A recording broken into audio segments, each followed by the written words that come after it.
welcome to the Old Time Radio Westerns. I'm your host, Andrew Rines, and let's get into this episode. This episode is going to be Gunsmoke. Original air date is November 10th, 1957, and the title is Gun Shy. Thanks for listening, and I hope you enjoy.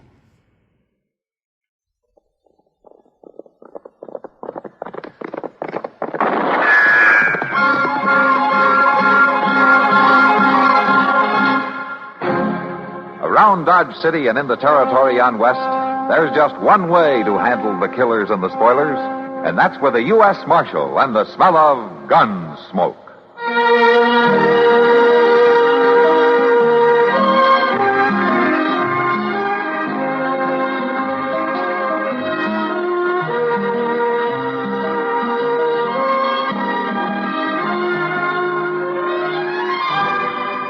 Gunsmoke, starring William Conrad, the story of the violence that moved west with young America, and the story of a man who moved with it.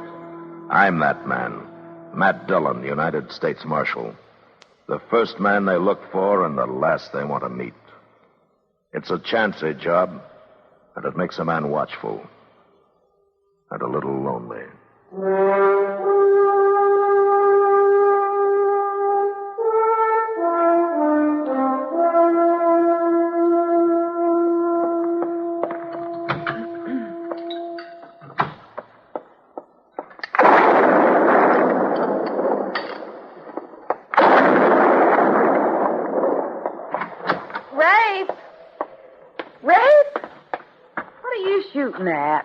Something moving near the barn. I declare, Rafe, I think you're beginning to see things. You were out here shooting about this time yesterday.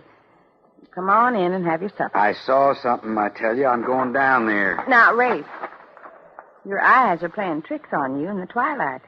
You didn't find anything last night, did you? I didn't get a good look. You hollered me back here like the Injuns was after you. A woman likes her supper et once she sets it on the table. Come on, Rafe. Your pie'll be getting cold. But one of these times, I'm going to get a good shot at him. Put that gun down and pull up to the table.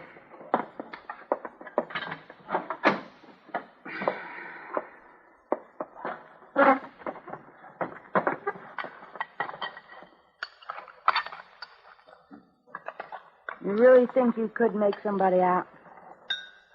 Somebody was there, all right. I got me a good idea who it was. I got me a good idea it's that worthless dude kid we had around here. Tom? You mean Tom? I sure do. Now, you wouldn't want to go and shoot him, would you? I'll shoot him sure if I find him on my land. He caused nothing but trouble, letting the hogs loose, tipping the lantern in the loft, foundering my mare. He wasn't used to living on a ranch. And he don't belong on one. Especially not mine. I reckon he's miles away by now.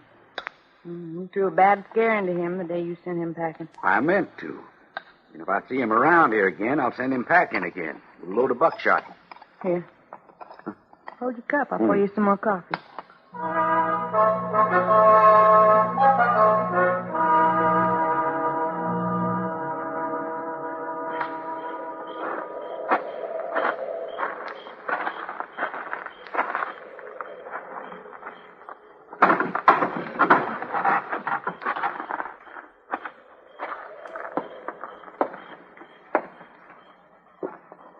Boy?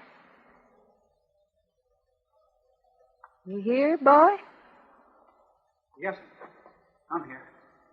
So why ever did you come back? You know how riled he gets at the sight of you. Come on out here where I can see you.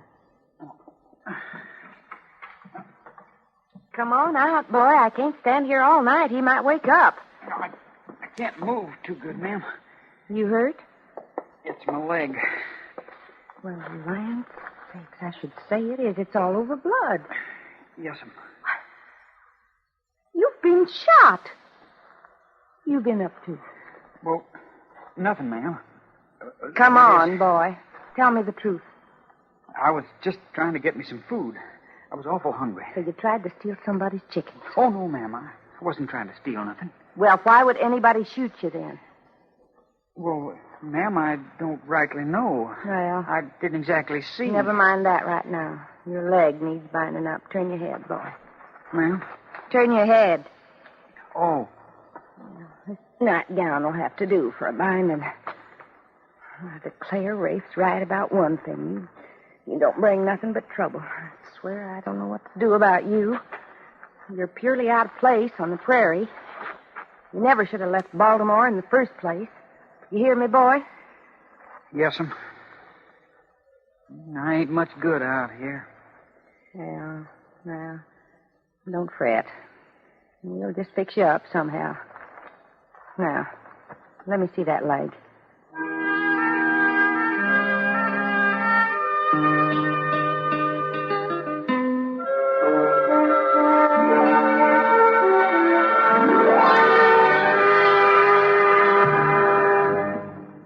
Now, just listen a minute, if you will. I've got a little story to tell you. Well, it's not so little. It's sort of a tall tale. It's about a legendary hero, a logging hero. You know, logging is a pretty important business. And this hero, Tony Beaver was his name, well, he gets most of the credit for making it what it is today. Now, Tony came from the Eel River country. It's kind of hard to figure out just where that is, because Georgia claims him, and so does North Carolina. And then West Virginia says he's from there. But wherever it was, well, that's where they raised the greatest logger of them all. Seems Tony used to raise watermelons before he started lumbering. Biggest melons there ever was, too. Why, they were so big they used the shells for bunkhouses. That's where the Army got the idea for Quonset huts. Yes, sir. Well, it seems Tony was bringing in a load of these melons by flat car one day, and he was clipping along pretty fast when he hit a curve and dumped the whole load into the Eel River. Bouncing down the hill broke them all to smithereens, and the seeds, which were big enough to sit on, floated downstream and jammed up against a sawmill dam. Old Tony, he wasn't short on brains. He made a deal with the mill owner who took the seeds off his hands and sold them for hardwood. And that's how Tony got started in the logging business.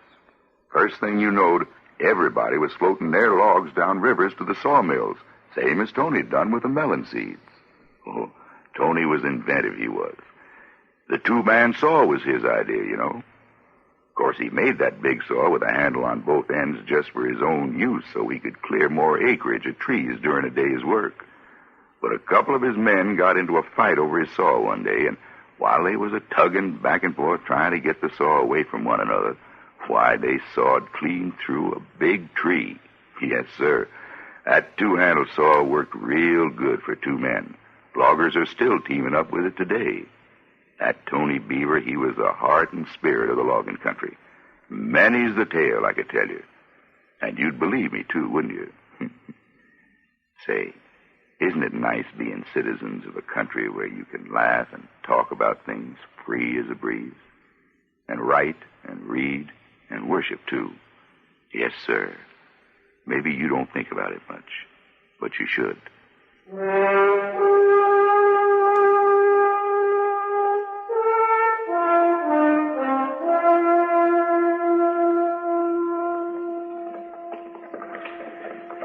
I declare, that must be the sixth one I've saw today. I said that must be the sixth one I've... Oh, excuse me, Mr. Dillon. I didn't mean to disturb your reading of the paper. No, that's all right, Chester. What are you counting, anyway? Ladies. You keeping track of the ladies all of a sudden? Well, no, sir, but it seems like today there's a lot of extra ones driving into town. I must have counted 6 at least. Yeah, and what do you make of it? Oh, I know why they're here, all right. Is that doings that the church are getting ready for? Doings? Yes, sir. Supper or sociable, something like that. Anyway, they're bringing in all sorts of home-cooked food. No wonder you're so interested. Yeah, I sure would like to sink my teeth into some of it, and that's a fact. Yeah, maybe you can talk yourself into something. Looks like one of the ladies is heading this way. Mm-hmm. Oh, that's Rafe Mayfield's wife, ain't it? Yeah, I think it is. Hello, Marshal. Chester? How do, ma'am? Hello, Miss Mayfield.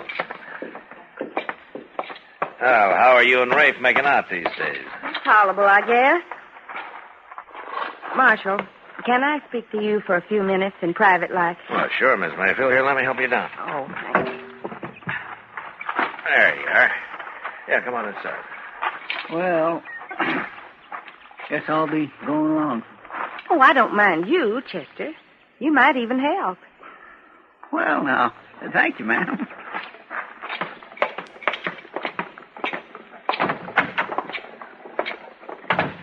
Chester, pull up that chair for Miss Mayfield, will you? Yes, sir. Here you are, ma'am. Now then, what's on your mind, ma'am? Well, Marshal, we've known each other for a long time, haven't we?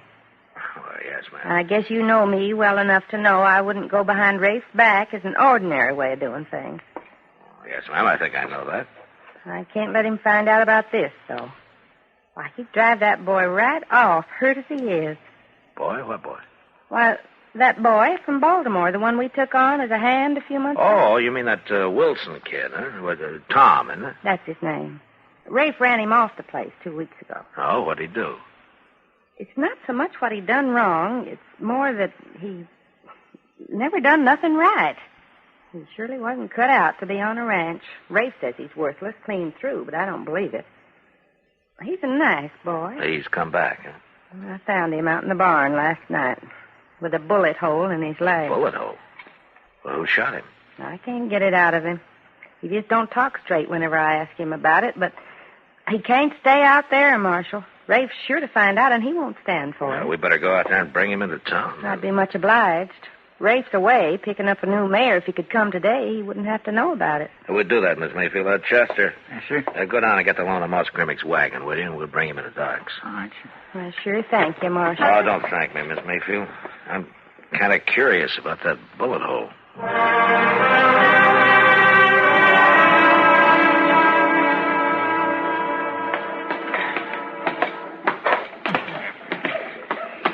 Don't you think a doctor's office could be a little handier to get to instead of all these stairs? Oh, I'll make it all right. You hold the door, Chester, and I'll get him in. Yes, sir. Well, what have we got here? Why don't you take a look at this leg, will you, Doc? Certainly, man. Get him up on the table there. Yeah. Easy. That's fine. That's good. Well, I'll go see the wagon, Mr. Jones. All right, Chester. Yeah. Let me see here now. Oh, yes. Well, a bullet caused that, didn't it? Yes, sir, it did. Uh-huh. You're lucky, though. It's not too deep. Must have bled a lot, didn't it? Sure did bleed. Yes, sir. Yeah, that's a good thing. It cleans itself out for you. Probably kept you from getting lockjaw. Is the bullet still in there, Doc? No, it isn't. It just creased down top of his leg. Funny thing. Doc! Doc! That's Ben Tolliver. You up there? Nah, tell him to hold his horses. Yeah, Doc. Hey, Doc! Yeah, Doc's up here, Ben, but he's busy right now. He'll be with you in a minute. Oh, he can't be busy, Marshal. It's Lucy. It's her time. Now, Ben, calm down. I'll be there. Doc, you know how she is. She don't waste no time once she gets started. All right, Ben, all right. This boy's okay, man. I've cleaned his leg out good. Just needs binding up again. I guess I can do that, Doc. Well, sure you can. Well, I better be moving in. This is Lucy's sixth, and like Ben says, she doesn't waste any time. But after this many, I don't know why she needs a doctor at all. Come on, will you, Doc? All right. You, boy, better take it kind of easy for a day or two, and then you'll be as good as new. Thank you, Doc. Yeah, it's kind of painful, I guess. Oh, no, Marshal. It don't hurt hardly at all no more. I wasn't thinking about you. I was thinking about Ben, being a father. Oh, well, yeah, I guess so. You hold still now while I bind you up, huh? Yeah, it sure must have been a trick shot that got you. What do you mean, Marshal? Or else the gunman must have been 10 feet straight up above you. Why? That bullet angle's nearly straight down. That's a pretty hard shot to make. Marshal? Seems to me that you couldn't help seeing who it was that got that close enough to shoot you like that. Well... But you didn't see anybody, did you, Tom? All right, Marshal, I guess you know. You did this yourself, didn't you? Yeah, Marshal, I did. Did you do it on purpose? Oh, no. No, I was trying to shoot me a rabbit. I was awful hungry. And I guess I shot a mite too soon. Well, it's usually a good idea to get your gun up before you pull the trigger. You know, you should have spoken right out about this, Tom. I couldn't, Marshal. I just couldn't. But then I haven't done anything right since I run off from Baltimore. Well, maybe that was your first mistake. Here now. I sure don't belong in the West, and that's a fact. But, well, when you're so all-fired clumsy you shoot yourself in your own leg, where do you belong, Marshal? Yeah, there's lots of accidents with guns, Tom. That's no disgrace. You don't understand, Marshal. I ain't done nothing right. Besides, I'm scared of guns. Now, Tom, the man who isn't scared of guns is a fool.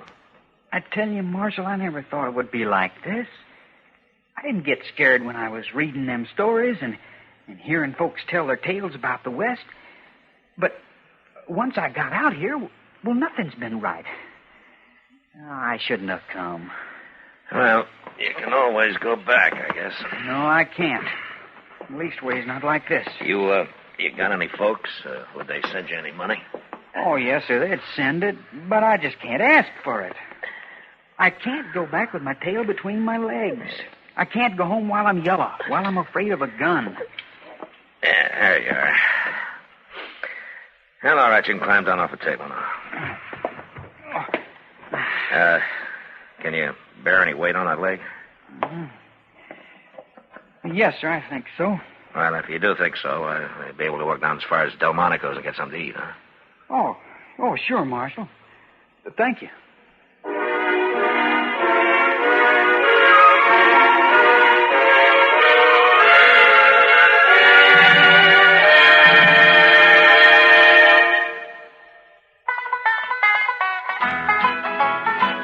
This land is your land. This land is my land. This land was made for you and me. When I was a child, I used a little spelling game to remember Mississippi. Mississippi. Remember? Now, of course, I remember Mississippi in other ways, for other things. I remember Faulkner and Yoknapatawpha County, the aristocratic old plantations of Natchez, shrimp boats setting out from Biloxi. Many of you, too, must remember watching the oystermen off the shores of Pass Christian, or cotton pickers in Greenville, attending the Delta Staple Cotton Festival in Clarksdale, patting the Spanish moss on the giant oaks. Mississippi stirs remembrances in most people, even those who have never visited the Magnolia State. For the history and the name of the state, and, yes, even the spelling game, make us stop to think and to ponder the wisdom behind the state motto, by valor and arms.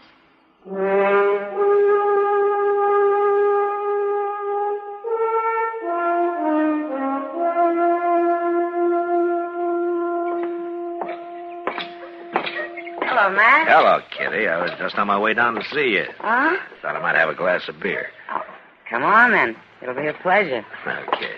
Also a novelty. Oh? What do you mean? You haven't exactly been making a habit of coming around lately. Well, I've been kind of busy, Kitty. Yeah, that's what I hear. I understand you've adopted a boy. No? Who told you that? Isn't it true? Isn't that Wilson boy staying with you? Well, just till he gets himself enough money to go back to Baltimore. I never heard of you taking such an interest before, Matt. Kitty, he's got things pretty mixed up. Poor kid thinks he's no good. Oh. And you think you'll figure he's not so bad if the marshal will put up with him, huh? Oh, now, Kitty, It's all right, Matt. I don't blame you. He seems like a nice boy. He waited on me yesterday in Mr. Jonas' store. Well, another month and he'll have earned his train fare back home. Couldn't somebody lend it to him? No, he won't take it. Says he's going back on his own, the same way he came. Sounds kind of proud and foolish to me. Well, yeah. Marshal Dillon. Yeah, Mr. Jonas. You better come quick. What's happened? That boy, Tom, he tried to shoot it out with a hold-up man. What? I'm afraid he's dying. Kitty, go get Doc, will you? Oh, sure. Come on, Mr. Jonas. Yes, sir. Where is he? I carried him into the storeroom. Exactly what happened. Well, I was behind the counter, This man came in and held a gun on me. Yeah? You tried to do anything about it? Oh, no, Marshal. I just put my hands up. Here isn't enough money in Dodge worth getting shot over. Then the boy rushed in, huh? Yeah, he must have grabbed a gun off of the shelf. He stuck it in the man's back, and the fellow whirled and shot him. The boy didn't even get a chance to pull the trigger. The man got away? Marshal, he got away. And I'll find him, all right. Right back here, Marshal. Tom, it's Matt Dillon. Marshal. You did fine, Tom. But I didn't get him, Marshal. Well, that doesn't matter. The thing is, you tried. Yes, sir, I sure tried. And nobody can do more than that. Marshal, I wasn't afraid when I grabbed that gun. Does that count for anything? Counts for a lot, Tom. I don't have to be ashamed anymore. No, of course you don't. I can go home and face folks. You can face anybody, Tom. Then I guess I'm glad I come west after all.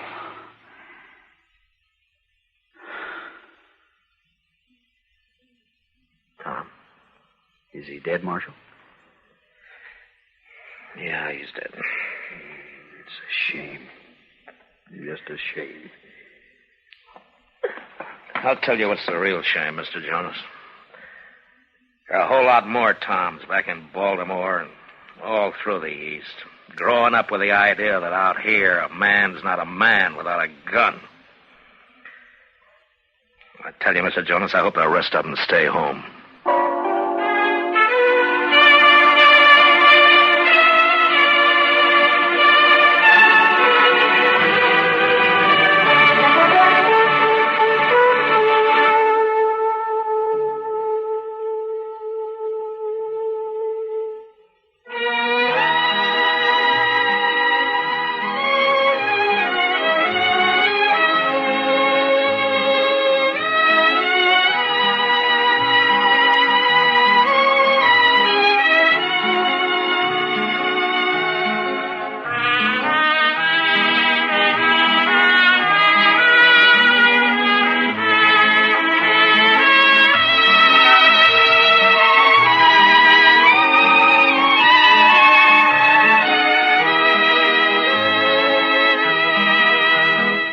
Gunsmoke. Produced and directed by Norman MacDonald, stars William Conrad as Matt Dillon, U.S. Marshal. The music was composed and conducted by Rex Corey. Sound patterns were composed by Ray Kemper and Bill James. Featured in the cast were Parley Bear as Chester, Howard McNear as Doc, and Georgia Ellis as Kitty. George Wolfe speaking. Join us again next week for another story of the western frontier of America in the 1870s on Gunsmoke. This is the United States Armed Forces Radio and Television Service.